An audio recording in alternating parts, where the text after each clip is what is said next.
Hello everyone. So my struggles in MBBS in Russia for 6 years. शुरू से start करते हैं फर्स्ट ईयर में। जब मैं पहली बार यहाँ से जा रहा था तो मैंने अपना सारा कुछ खुद ही किया था, पासपोर्ट से लेके इवन आखिरी तक सब कुछ अरेंजमेंट खुद ही ट्राई कर रहा था सारा कुछ। तो वो थी, थोड़ी सी स्ट्रगल थी पर अच्छा लग रहा था, उसमें मज़ा आ रहा था। वो फील नहीं हो रहा था अभी स्ट्रगल हो रहा है, क्योंकि मैं पहले कभी कहीं इतना खास गया नहीं था। थोड़ा चंडीगढ़ में रहा था 1-2 महीने, उसके बाद एकदम से रशिया जाना था। एक्साइटमेंट तो था, उस टाइम इंटरनेट इतना नहीं होता था, 2G होता था, तो मैंने थोड़ा बहुत रशिया के बारे में जाना था। ठंड होती है इतना आइडिया था, पर जब हम जा रहे थे सितंबर 28 उस टाइम ज़्यादा ठंड होगी मुझे ये नहीं आइडिया था। तो मैं टी शर्ट ब्लेज़र पहन के गया हुआ था और एयरपोर्ट पे इतनी ठंड हो गई थी, मेरे पास कुछ एक्स्ट्रा कपड़ा नहीं था और हमारे पास थे एयरपोर्ट पे 10-12 घंटे रुकने के लिए, नेक्स्ट कनेक्टिंग फ़्लाइट को लेने के लिए ओरेनबर्ग की। और हम लोग थे 11 लोग, और हम लोगों को उधर टाइम पास करना था, तो हम गए थे मॉस्को सेंटर। और एक दोस्त के पास बेड शीट थी, सिंगल बेड शीट होती है ना, तो मैंने उसको उसको ओढ़ा था वहाँ पे ठंड से बचने के लिए। मुझे आइडिया नहीं था इतनी ठंड हो जाएगी, ब्लेज़र में भी काम नहीं चल रहा था। तो पहली स्ट्रगल तो यही थी, काफ़ी फ़नी हो गई थी। और उसके बाद फिर रशिया गए। स्टार्टिंग में लैंग्वेज बैरियर होता है, रशियन कुछ भी नहीं आती होती और इंग्लिश बहुत कम लोगों को आ रही थी रशिया में, तो कम्युनिकेशन गैप हो गया था थोड़ा। लेकिन धीरे धीरे 2-3 महीने में सीख गए थे कैसे क्या काम करना है, मेन चीज़ें सीख गए थे रशियन में बोलनी। उसके बाद 1 साल में ऑलमोस्ट हमारी सबकी रशियन बढ़िया हो गई थी। मेरी हुई थी लगभग सेकेंड ईयर से और ज़्यादा बेटर, जब मेरे को आइडिया लग गया था भी अब रशियन सीखनी बहुत ज़रूरी है यहाँ पे अच्छे से सर्वाइव करने के लिए। तो फिर मैंने ट्राई करना शुरू कर दिया था बहुत ज़्यादा रशियन सीखने का, बाहर जाना, लोगों से बात करना, रशियन दोस्त बनाना। मैं बहुत जल्दी रशियन दोस्त बना लिए थे, तो उनसे बात करता था मैं। ये सिर्फ मेरा तरीका था, आप लोग किताबों से भी पढ़ सकते हैं। मैं रशियन वीडियोस देखने लग गया था, तब जो यूट्यूब पे वीडियोस देखता था मैं लोगों की, रशियंस के व्लॉग एंड ऑल, वो आज भी देख रहा हूँ। वहाँ से बहुत कुछ सीखने को मिला उसके हिसाब से। और सेकेंड ईयर में मेरे को एक टाइम ऐसा लगा था फर्स्ट ईयर के एंड में, जब मेरे को लगा नहीं यार, मैं यहाँ MBBS उतनी अच्छी नहीं हो रही, क्योंकि एक उम्मीद होती है, जब अपन स्कूल में पढ़ रहे होते हैं तो ट्यूशन्स अवेलेबल होते हैं, टीचर्स बहुत वैसे होते हैं, हर एक चीज़ पढ़ाई जाती है इंडिया के स्कूल्स में, आप ट्यूशन लगवा लो तो वहाँ पे पढ़ाई जाती है और वो होता है। तो मुझे लगा था भी कॉलेज लाइफ भी ऐसी ही होती होगी, बट कॉलेज लाइफ थोड़ी डिफरेंट हो जाती है। आपको मैक्सिमम चीज़ें सेल्फ स्टडी पे डिपेंड होती हैं। कॉलेज में जितना हो गया बहुत कम ही होता है, 20-30% लेक्चर्स वगैरह में पढ़ा देते हैं, बाकी आपको खुद ही पढ़ना पड़ता है। तो मुझे लगा नहीं यहाँ तो दिक्कत हो गई है।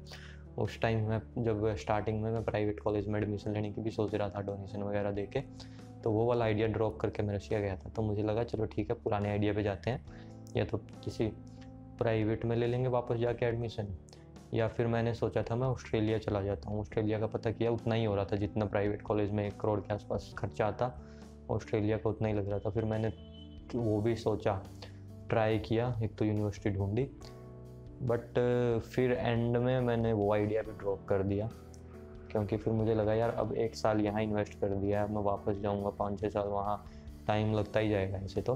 अगर वहाँ भी मज़ा नहीं आया, वहाँ भी सब कुछ ऐसा ही हुआ, क्योंकि बाद में ये सही भी हुई बात भी, कॉलेज में आपको करनी तो सेल्फ स्टडी ही पड़ती है, चाहे कहीं भी चले जाओ। तो फिर मैंने रशिया में कंटिन्यू रखा और उसी यूनिवर्सिटी में ना कुछ चेंज किया। और जब वो मैंने अपना माइंडसेट चेंज कर लिया ना, तब ऑलमोस्ट चीज़ें ठीक हो गई थी। तब मैं सोचता था नहीं, मज़ा नहीं आ रहा, रशियन क्यों पढ़ूँगा। मेरे भी बहुत सवाल आते थे मन में, रशियन पढ़ने की ज़रूरत क्या है जब हमें कुछ काम ही नहीं आने वाली है। बट वो 6 साल काम आने वाली थी, उसके बाद बेशक ना भी आए। और वो वाली चीज़ें बस उस थॉट के चेंज होने से ही चीज़ें चेंज हो गई थी। उसके बाद सेकेंड ईयर के एंड तक बहुत बढ़िया रशियन हो गई थी। थर्ड ईयर के स्टार्टिंग में ही मैंने हॉस्टल छोड़ दिया था। हॉस्टल में मुझे दिक्कत होती थी बहुत ज़्यादा, एक तो कुछ प्राइवेट लाइफ इतनी खास होती नहीं थी, और हॉस्टल में मुझे खाना बनाने में बड़ी दिक्कत होती थी। तो हॉस्टल में क्या होता था, कई रूम्स का एक किचन होता था, तो आपको अपने रूम में ही सारा किचन का सामान रखना होता था, और फिर किचन में ले जाओ, वहाँ खाना बनाओ, फिर सारा सामान वापस लाओ। तो एक वो बड़ा हेक्टिक लगता था, मुझे खाना बनाना बहुत मुश्किल लगता था। तो फिर हम बाहर चले गए, फ्लैट ले लिया, और फ्लैट अच्छे होते थे, वहाँ पे 2-3 लोग साथ में रहते थे, तो खाना खुना सीख गए, तब तक सीख ही गए थे। पर ये हो गया था ना, एक अपना पर्सनल किचन है, अपने टाइम पे बनाओ, अपने टाइम पे खाओ, अपने टाइम से सफाई रखो, सब कुछ वो हो गया था। तो वहाँ से लाइफ चेंज हुई और मज़ा आया, पर स्ट्रगल थी वहाँ भी। फ्लैट ढूंढना बड़ा मुश्किल हो गया था स्टार्टिंग में ही, क्योंकि जब मैं गया था फ्लैट में, हमारा डीन होता था जो, वो बड़ा खुश हो गया था भी चलो इंडियंस थोड़े और अडेप्ट हो रहे हैं रशिया के हिसाब से, ये लोग बाहर रहना चाहते हैं हॉस्टल से, तो अच्छी बात है। तो उसने मेरे को परमिशन दे दी जाने की, और मैं चला गया, मैं और एक दोस्त। फिर 2 महीने बाद हमारा डीन चेंज हो गया, और फिर वो जो नया डीन आया उसने मेरे को बुला के बोला भी आपको बाहर रहना अलाउड नहीं है, हम नहीं रहने दे रहे। तो वहाँ से प्रॉब्लम उसके साथ शुरू हुई, मेरी डीन से बड़े झगड़े हुए, और मैंने बोला मैं तो बाहर ही रहूँगा, ये कोई दिक्कत थोड़ी है, जब उसने मेरे को परमिशन दी, अब ऐसा क्या चेंज हो गया 2 महीने में भी आप अलाउड नहीं कर रहे। तो एक उधर रशिया में रजिस्ट्रेशन होती है, आप जहाँ रह रहे हो वहाँ की रजिस्ट्रेशन करवानी होती है, हॉस्टल में रह रहे हो तो हॉस्टल की रजिस्ट्रेशन होती है, बाहर कहीं भी रह रहे हो उस लोकेशन की रजिस्ट्रेशन होती है आपकी। तो मैंने ओनर से बात कर ली, डीन ने मेरे को बोला था फिर रजिस्ट्रेशन करवा लें। ओके, मतलब एक झगड़े के बाद कंक्लूजन ये हुआ था, पर ठीक है तू अगर वहाँ की रजिस्ट्रेशन करवा सकता है तो मेरे को अलाउड कर दूँगा। तो मैंने बोला ठीक है, मैं बात करता हूँ अपने ओनर से। तो लैंडलेडी थी, उससे बात की मैंने, वो बोली ठीक है मैं करवा दूँगी, और वो हो गया मेरा। फिर मैं बाहर रहने लग गया। उसके बाद बहुत सारे मेरे दोस्त भी बाहर रहने लग गए थे, अलग अलग, मेरे ईयर के ही मैक्सिमम। फिर एक कुछ दिक्कत बाद में ये हुई, मैक्सिमम लोग वापस हॉस्टल में ही चले गए थे, डीन फिर परमिशन देनी ही बंद कर दी थी, और लोगों ने उतना ट्राई भी नहीं किया, पता नहीं, बट मैं फिर एंड तक बाहर ही रहता था। और उधम जब मैं 3rd ईयर ख़त्म हुआ, उधम आया था तब, और उधम का भी मैंने बाहर ही अरेंजमेंट करवाया था, सारा भी मेरे साथ ही रहेगा वो 1st ईयर से एंड तक। वहाँ भी हमारे डीन ने बड़ी प्रॉब्लम की, कह रहा भाई क्यों रहेगा ये तेरे साथ। मैंने बोला भाई है मेरा, मैं भाई को अलग थोड़ी रखूँगा अपने। तो बोला साबित कर तेरा भाई है। तो फिर मैंने मम्मी का पासपोर्ट, पापा का पासपोर्ट, अपना सबका डॉक्यूमेंट वगैरह उसको दिखाए भी, ये देखो पेरेंट्स नेम सेम मिलर है, एड्रेस सेम है, सब कुछ।